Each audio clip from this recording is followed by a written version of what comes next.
청와대가 오늘 국회 인사청문 보고서 채택이 무산된 문영배, 이미선 헌법재판관 후보자를 임명하겠다는 뜻을 밝히면서 야당이 크게 반발하고 있습니다. 네, 자유한국당이 내일 서울도심에서 대규모 장외 집회를 예고하면서 더불어민주당은 정쟁을 위한 발목 잡기를 멈추라고 맞서고 있습니다.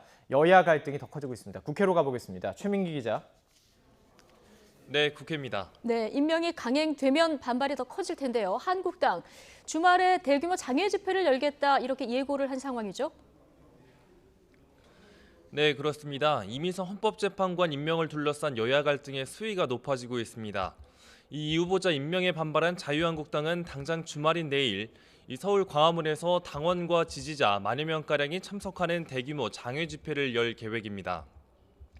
이 한국당은 이번 장외 집회를 위해 전국 당원협의회에 총동원령을 내린 것으로 전해집니다. 이번 집회는 황교안 체제 이후 첫 장외 집회로 현 정부의 인사 실패와 민생경제정책 실패 등을 집중적으로 규탄할 방침입니다. 이 나경원 원내대표의 말을 직접 들어보시겠습니다. 문재인 정권은 기어코 이미선 후보를 임명할 것으로 보입니다. 최소한의 염치와 눈치가 있는 정부라면 국민적 지탄과 의회가 파행될 수 있다는 그런 부담 때문이라도 이렇게까지 하기는 힘들 거라고 생각합니다. 이에 대해 더불어민주당은 한국당이 근거 없는 가짜뉴스와 인신공격으로 여론몰이에 나섰다고 비판했습니다. 그러면서 도를 넘는 정쟁을 멈추고 국회로 돌아와 민생 법안부터 처리할 것을 촉구했습니다. 민생은 생각도 하지 않으면서 국정 발목만 잡겠다는 것은 오기의 정치입니다.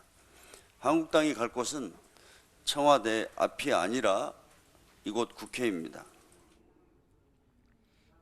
이 한국당은 장외투쟁뿐 아니라 원내투쟁도 이어가겠다는 방침을 밝혀 이 같은 여야 대립은 한동안 계속될 것으로 보입니다. 이미 4월 임시국회 회기가 거의 절반이나 지난 상황에서 이 여야가 타협점을 찾을 수 있을지 우려는 더 커지고 있습니다. 네, 또 다른 정쟁 요인이 될 수도 있을 것 같습니다. 오늘 오후 5.18과 또 세월호 참사 관련 막말 논란을 일으킨 한국당 의원들에 대한 징계 논의가 있지 않습니까? 네, 그렇습니다. 이 한국당은 오늘 오후 윤리위원회를 열어 5.18 모독 논란을 일으킨 김술래, 김진태 의원에 대한 징계안을 심의합니다. 이는 지난 2월 김술래 의원 등이 5.18 진상규명 대국민 공청회에서 5.18 유공자를 괴물 집단이라고 칭하는 발언으로 물의를 일으킨 데 대한 징계 논의입니다.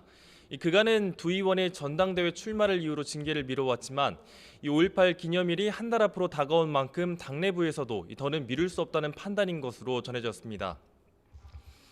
또 얼마 전 세월호 망언 논란과 관련해 정진석 의원과 차명진 전 의원에 대한 징계 문제도 함께 다뤄질 예정입니다. 이 전현직 의원 4명에 대한 징계 결론이 곧 나올 것으로 보이는 가운데 이 다른 여야 사당은 강도 높은 징계를 요구하는 상황입니다.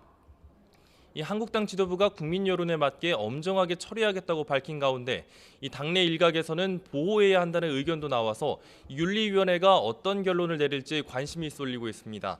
지금까지 국회에서 YTN 최민기입니다.